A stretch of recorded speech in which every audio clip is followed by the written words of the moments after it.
Oh, hello, and welcome to Candid Coach Conversations. I'm Kimberly Boyd, Hi folks, I'm Miley Eskelund.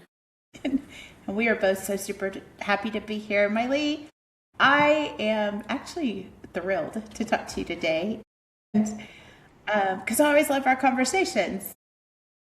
And I guess something you and I have been talking about recently that I'd really like to dive into again today is that the inner dialogue that we have. I know sometimes I have to tell my inner dialogue to be quiet, and sometimes I tell it to keep on talking.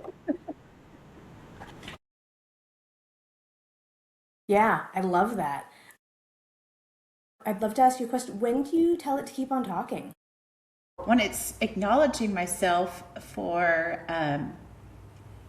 the things that I've accomplished. So, like at the end of the day, when I do my reflection over the day, and if it's something that I learned or realized, or a project that I finished up or accomplished, and it's like, oh yeah, good job, way to go. I'm like, yeah, keep talking.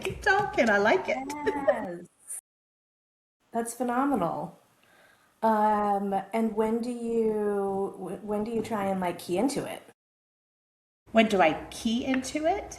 Just on like, or when do you try and like maybe turn it off? Okay, yeah, I just couldn't hear it. Ugh, when it's like, oh, whoa, when I start shooting, when that inner dialogue starts shooting on myself, like, oh, I should have done this or I should have done that. No, be quiet. Don't shit on yourself. And then also, um, really, when I procrastinate, I try not to procrastinate. But when I find myself procrastinating and I'm like, okay, what is this about? I know I need to do it. And then that inner dialogue of, well, you really don't know how, you don't know what you're doing or whatever it is. I'm like, no. I can figure it out. Oof, yeah, Yeah, I completely agree. And I love those examples, so thank you for sharing. absolutely. Yeah, I was talking to my friend the other day, and there's this app, it's called Marco Polo, and you leave these little video voicemails for each other. Use the free version, it's so much better. Um, and so, gosh, was it yesterday? It was yesterday. So it was yesterday, and I was sending her a voicemail, and I was like, oh, I got in a little tiny, and I like tried to minimize it and workout. And then I paused and I said, nope, wait, hey, I got in my workout today. Oh, I love that. I did. And so like I caught myself in the moment and I shifted how I said it. And for me, it did make a difference both in that moment and like acknowledging it. Even this morning, I got in a quick something, right? Even now, it's hard for me to like fully give myself that. Yeah, And so she did a Marco Polo back to me, and we're not sponsored by Marco Polo at all, by the way. right. Yeah. And she was like, "Oh, I heard you acknowledge, your productivity, and that's so wonderful, and that you got your workout in." And then she goes, "I wish I was doing the same thing. I'm so lazy." And then she kind of went about like what she is doing, which is 2 walks a day. She takes the dog out for like more than a mile in South Dakota where it's like freezing right now. So she's bundled up and she's still taking the dog for like 2 walks.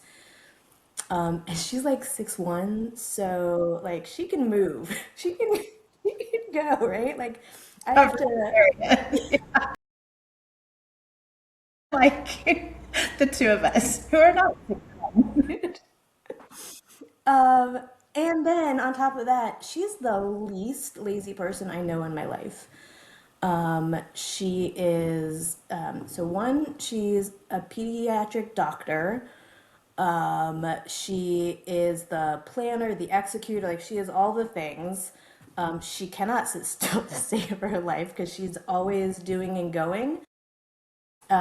And the fact that she said that out loud, I like I'm gonna Marco Polo her back and be like, hey, listen, like this, Absolutely. yeah, that inner dialogue, like that I'm lazy. what? Right. And as you're telling the story, Miley, what I'm hearing, or I don't know, what's coming up for me really is that, okay, A, she's clearly not lazy. And B, it sounds like she was comparing herself to you. Gosh, which is such an easy way for that negative inner dialogue to come about. Yes. For me, is when I start looking at somebody else and I'm like, oh my gosh, they're doing all this stuff, things that I'm not doing, that I'd never even thought about doing sometimes. And so then I think, oh, I'm not fill in the blank, or I am, as your friend said, lazy. That's so wild. Yeah. So you are going to Marco Polo her back? Oh, yeah. Okay, Yeah. good. I have a great group of friends. We can lovingly, question each other and, hey, have you thought about this? And we have such a beautiful way we're able to do that. I love it. Yeah, and she is more than welcome to do the exact same thing back as well. Yes. Yeah. So what tips do you have for people that do struggle with that inner dialogue that is not encouraging? Like, what tips do you have for people? So it's so interesting the way our brain works, because I think maybe the overall idea is that we have to go in the opposite direction and be like, I'm not lazy, right? Like we have to do the opposite. And that doesn't work either. Right. Because our brain actually does know when we lie to it. And so when we do that, we're not going to believe ourselves. So why are we wasting that time and energy as well? So I think it would be to acknowledge what you are doing and giving yourself credit for that. And if it is the label lazy, like how else can you say that? Because again, you're not a lazy person. Sure.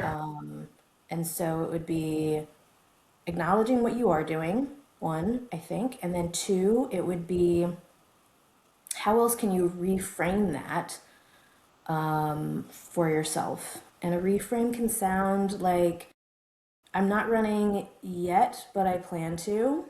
So that yet is such a beautiful way to like help your brain transition. Yeah. So I wonder what comes up for you in like how we talk to ourselves.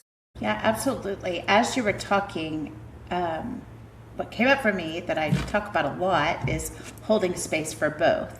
So, and I'm going to go with your friend in this whole comparison piece, if that in fact is what she was doing. So let's say you went to work out, no matter how little, how big, whatever, you worked out. She had already gotten in her morning walk, but because she didn't work out, she considered herself lazy. So if I were working with somebody, and what I tell myself also is, okay, although I did not work out this morning, I went for a 2-mile walk in South Dakota in the icy snow with my dog, all bundled up and froze to death. Yes. So the holding space for both. Although I didn't do this, I did do this, which goes back to that acknowledging piece that you were talking about. Yeah. What I hear there is holding capacity for everything, right? And again, I think that label, I wonder if that even needs to be out there. Exactly. Yeah. Yeah, labels are funny. I mean, yes, I want my food labeled. I want to know if I'm eating, I don't know, chocolate ice cream rather than frozen Brussels sprouts. I don't know. I want my food. That was probably a terrible example. That's amazing. No, that's so great. Because if I ate Brussels sprouts and I was expecting chocolate, I mean, come on. Yeah. Exactly. So I do want my food to be labeled for what it is. Like on the inside, I want the inside of whatever the container is to match the outside. But then when it comes to people, often we put labels on ourselves or other people put labels on us that are simply not true. Not true. Going back to the lazy. I don't even know if I know people that are truly lazy. Okay, say more. Because Yeah. As I think about it, I'm like, are they lazy, or is it that they're discouraged? Or I don't know. Discouraged is a big one that pops up for me. But then I think also, instead of being lazy, maybe people are tired. Like they are literally running without a plan, without structuring their time or their day. And so then when it comes to projects or getting the laundry's stacking up, and they're like, yeah, I'm just lazy. I don't do the laundry. Isn't that really? I don't know if it's lazy. I really don't. I have to think more about that. yes. So before we started recording, we talked a little bit about procrastination, Yes. and I think that ties in so well with what you're saying because I used to think I was a huge procrastinator, and once I started to understand that I was actually I was avoiding those feelings of overwhelm from those projects that I thought I was procrastinating, it made so much more sense to me. Something I heard recently about procrastination is when we find ourselves procrastinating, we're to stop and ask ourselves, what are some worries that I have about whatever it is? And when I heard that, I was like, oh my gosh. Maybe we're worried about what people will think, or we're worried we don't have the time necessary to do the whole thing, or we're worried about not having the skills, whatever it is. Like, if you find yourself procrastinating, ask yourself, what am I worried about? And the key is to write every single thing down.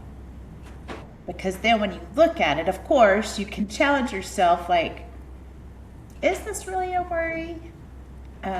When I start big projects, sometimes I hesitate because I'm like, okay, that's going to take a lot of money, and I don't want to put my family in financial ruin. And so, but then I asked myself, and actually this was asked of me by one of my coaches. She said, Kimberly, would you actually let it get to the point where your family would be in financial ruin? And I said, no, I would not actually allow that. And she said, well, then it sounds like you can take that worry off the list. And I was like, oh, that's amazing. Yes, I can. So procrastination, what is it that you're worried about? Procrastination, what is it that you're feeling overwhelmed about, like you said? Yeah, good stuff. I wrote it down because I have somebody I can use this with, the idea of writing down your worries. So I wrote it down to use. And I do want to also highlight something you just said is sometimes we need somebody else, a coach, right? Somebody else to like shine that light on it for us, the way your coach did, and then assist us in understanding and kind of couching it in a way where it kind of gives us that permission to be like you and it sounds like you can take that off your list and you're like, oh my gosh, I totally can. Right. And then I think somebody else needed to tell me that, gave me that permission, which was so beautiful. Yeah, definitely. Very, very cool. Yeah. So it's I think our inner voice, if we can find some increased awareness, so we can listen to it more, and then what do we want to shift about it, right? How can we talk lovingly to ourselves? How can we show ourselves a little bit more grace? Yeah. Fantastic. I love it. And I'd love for you to come back and talk to us again about, now that you brought up coaching, like, yes, what do you think, or what do we think makes it important to have a coach? Because we both, of course, have come from the mental health background for a long time. And so now this coaching, like, what makes that important? So I'd love to chat with you again about that. I would love that. Awesome. I am wishing everybody a fantastic day. Thank you again, Miley, for being here, and we'll see everybody soon.